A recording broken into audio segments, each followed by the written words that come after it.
y los demás fueron endurecidos. Ahora, ¿en qué consiste este endurecimiento? Notemos, se está refiriendo a aquel pueblo de Israel que no formó parte del remanente, que solamente Dios lo conoció y que lo sigue conociendo y lo conocerá. Ni aún muchas veces los mismos judíos lo sabían, gloria a Dios, pero estos que fueron endurecidos de una manera definitiva, Dios supo quiénes eran, cuántos eran. Pero, ¿en qué consistió? Es la pregunta que yo hago aquí. ¿En qué consistió ese endurecimiento? El apóstol Pablo, como es habitual en los escritores bíblicos, principalmente en los evangelios, en el libro de los Hechos y en las cartas apostólicas de Romanos en adelante hasta el Apocalipsis, es habitual que los escritores bíblicos echen mano, por inspiración divina, de escrituras, de pasajes del Antiguo Testamento para reforzar sus argumentos. Y es exactamente lo que el apóstol Pablo está haciendo aquí, para que nosotros entendamos qué quiere decir o en qué consiste ese endurecimiento. Echa mano de una cita que se encuentra en Deuteronomios 29, echa mano de otra cita que se encuentra en Isaías 29, echa mano de un salmo de David que está en el 69, para que nosotros entendamos no solamente, hermanos, qué es o en qué consiste ese endurecimiento de esa parte de Israel que no formó parte del remanente, pero más que nada nos dice también las causas que dieron lugar a ese endurecimiento. Ahora, vamos a tratar nosotros de ver, pero antes de ver estos pasajes bíblicos del Antiguo Testamento que empiezan ahí en el versículo 8 cuando dice Dios les dio espíritu de estupor. La palabra estupor, yo la busqué en el diccionario y tiene las siguientes definiciones. Dice: asombro o sorpresa exagerada que impide a una persona hablar o reaccionar. En otras palabras, deja a una persona incapacitada para dar una respuesta apropiada ante un estímulo externo. Esa es una de las definiciones, Asombro o sorpresa exagerada que impide a una persona hablar o reaccionar. La otra definición es estado de inconsciencia parcial caracterizado por una disminución de las funciones mentales y físicas y de la capacidad de respuesta a los estímulos. Algo así como nosotros solemos decir en términos comunes, vulgares, dentro del entendimiento común de las gentes. Me siento medio atontado, me siento medio atarantado, me siento que no me puedo casi mover, siento que no puedo inhalar. Me acuerdo de fulano, no me acuerdo de fulana, que es mi sobrino, que es mi sobrina. Siento como algo no funciona bien en mi mente. Eso es un estado de estupor, falta de capacidad para reaccionar ante un estímulo externo. Y en el caso de la cita bíblica, quiere decir falta de capacidad para reaccionar apropiadamente ante los requerimientos de Dios. Pero ¿por qué es que Dios mandó este espíritu de estupor? ojos con que no vean y oídos con que no oigan. Antes de ir a analizar estas citas bíblicas de Deuteronomio, Isaías y el Salmo 69, mis hermanos, quiero que me acompañen, por favor, a Proverbios capítulo 26.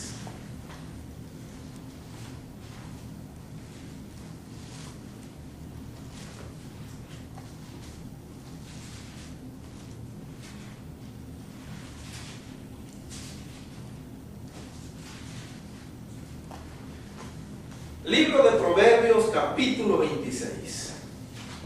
Amén.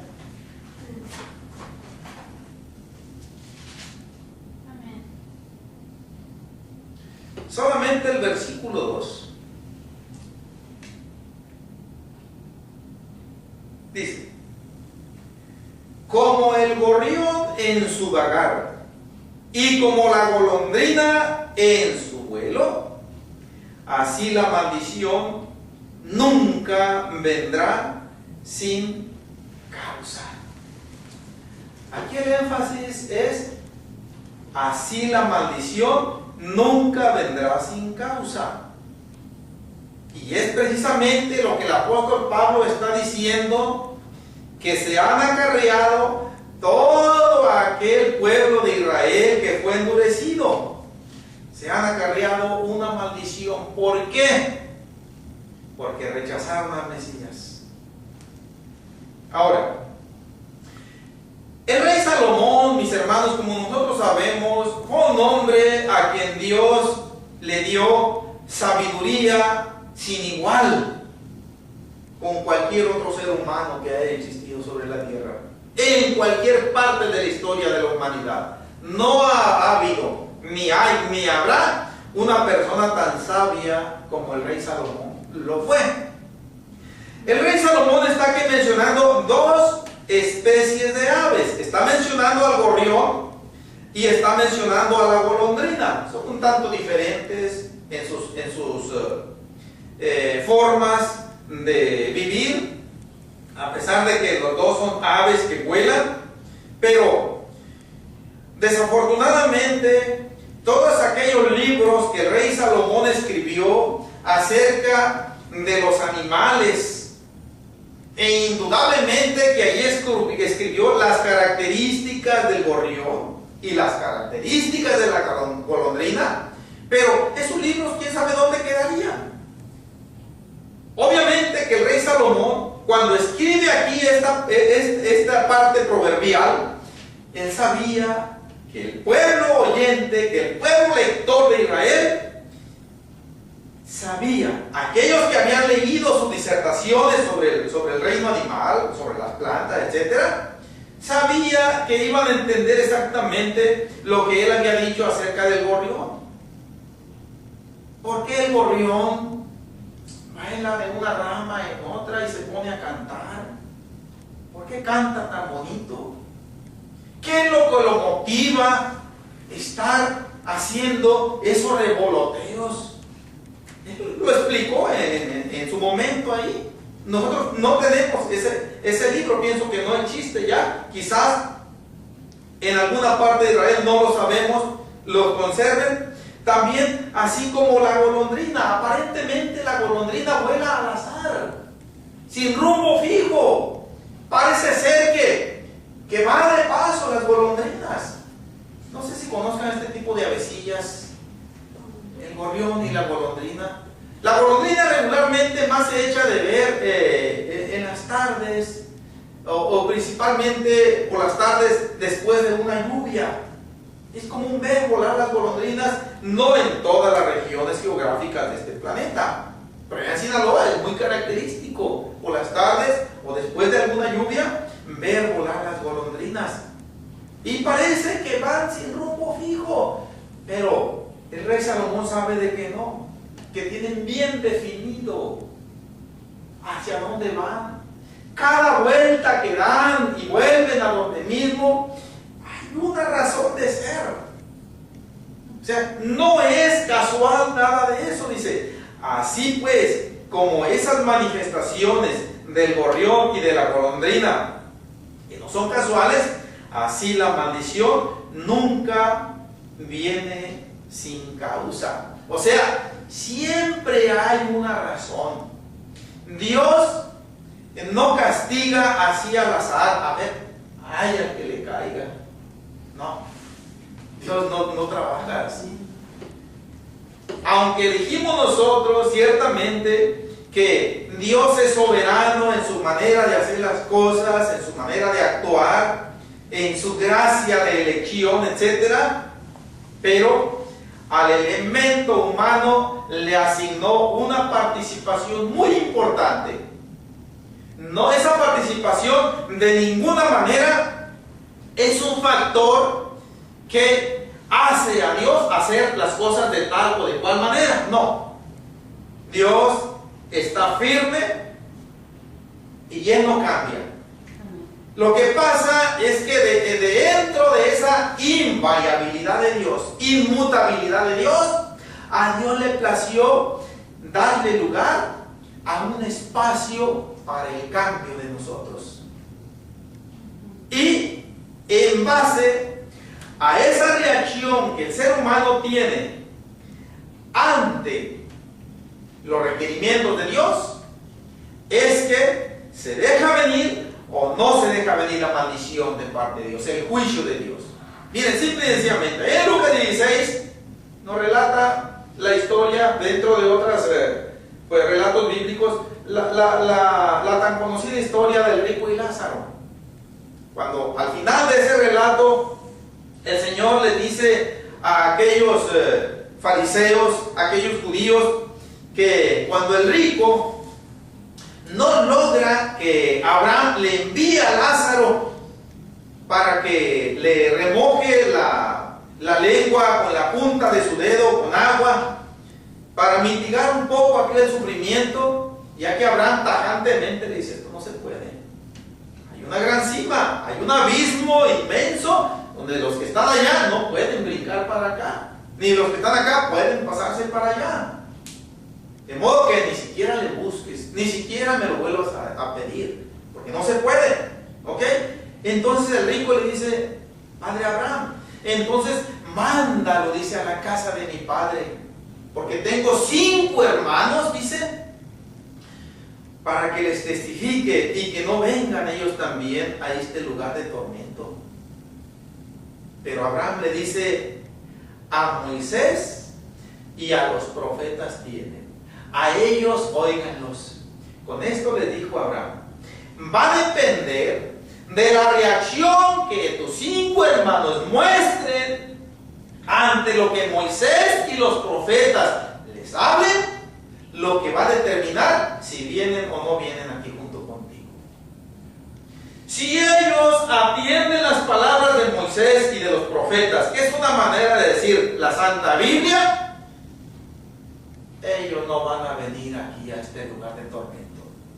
Pero si ellos, como tú, rechazan los requerimientos de Dios a través de Moisés y de los profetas, no van a tardar en hacerte compañía. Va a depender de la reacción que tomen ante la palabra de Dios. Y por lo tanto, esa reacción va a determinar que vengan a ser benditos de Dios o que vengan a ser malditos de Dios por toda la eternidad. ¿Sí? No estamos diciendo que el elemento humano es un títere de Dios. No somos marionetas, en otras palabras, en las manos de Dios, en donde Dios nos maneja a como se le dé la gana a Él. No desconocemos que Él tiene toda la capacidad y toda la autoridad para hacerlo si Él quiere hacerlo. Pero Dios no lo hace así normalmente. Él nos dio un razonamiento para que lo usáramos en la elección, en la decisión crucial de si le aceptamos o lo rechazamos. Y dependiendo de la decisión que hagamos en uno de esos 2 casos, es lo que va a determinar aquí lo que nos dice Salomón en la segunda sección del versículo 2 del capítulo 6 de Proverbios. Así la maldición nunca vendrá sin causa. Aún mis hermanos, miren, ahí en nuestro famoso estado de Sinaloa, dentro de otros estados, vamos a dejar pendientes esto, mis hermanos, para continuar, si Dios nos concede la próxima predicación. En nuestro estado de Sinaloa ha habido agarres fuertes. Estaba leyendo en la prensa un periódico de ahí de Sinaloa, que hubo en un enfrentamiento hubo 19 muertos. Abatió el ejército y las corporaciones policíacas a una gavilla de una banda criminal, y que de esos 19 muertos, 17 pertenecían a una organización criminal que hacía y deshacía ahí ejecuciones, asaltos, robo de vehículos, tráfico de drogas y todo. Le asestó un buen golpe al crimen organizado. Entonces, pero en ocasiones se agarran entre las bandas, y muchas veces se agarran en lugares comerciales, en lugares donde hay mucha gente inocente ahí, y se rafaguean y toca la posibilidad de que le pegan a una persona que no tiene nada que ver ahí y muere. Ha pasado esto muchas veces. Gente que va en camión, gente que va en vehículo, gente que va caminando, gente que está comiendo, ¡pum!, le dan un balazo en la cabeza o en el corazón y ahí queda muerta, sin tener nada que ver en aquello. Y yo puedo decir lo siguiente, no tengo ningún temor a equivocarme, que eso no fue casualidad. Allí estuvo la mano de Dios. Nosotros no vamos a emitir ningún juicio de culpabilidad o de inocencia contra nadie, porque Dios no nos autoriza. Pero lo que sí puedo decir yo, así afirmo yo, de que eso no sucedió por casualidad. El Señor propició aún aquello con un propósito, cuyas razones normalmente están ocultas a nuestro entendimiento. Y lo más lógico, lo más fácil es decir, que gente tan mala, pobre gente, ni siquiera tenía nada que ver. Bueno, sucedió, pero como dijo en una ocasión, creo que fue Jeremías en Lamentaciones, ¿acaso sucede algo que Jehová no mandó? No es que Dios actúe arbitrariamente, sino que en la vida de sus criaturas Dios no solapa responsabilidades, no quita responsabilidades, y todas esas cosas que al sentido humano no tienen una explicación como esta que acabo yo de decir, pero sí la tienen. La maldición, vamos a sustituir esa palabra por otra, la tragedia, el atraso, los accidentes, cualquiera que sea, desde los más leves hasta los más letales, no son casuales. La mano del Señor se ha movido ahí. Él que conoce el corazón de cada persona, Él es el que permite que sucedan esas cosas. Vamos a continuar con algo más de esto en la próxima predicación, hermanos, si el Señor nos concede. Terminamos así la predicación de hoy con la parte 3. Dios ha desechado a su pueblo. ¿Ha desechado Dios a su pueblo? Perdón. Interrogante, parte 3. Continuaremos con la parte 4. El Señor nos concede en la próxima predicación. Vamos a orar. Amén. Dale gracias a Dios.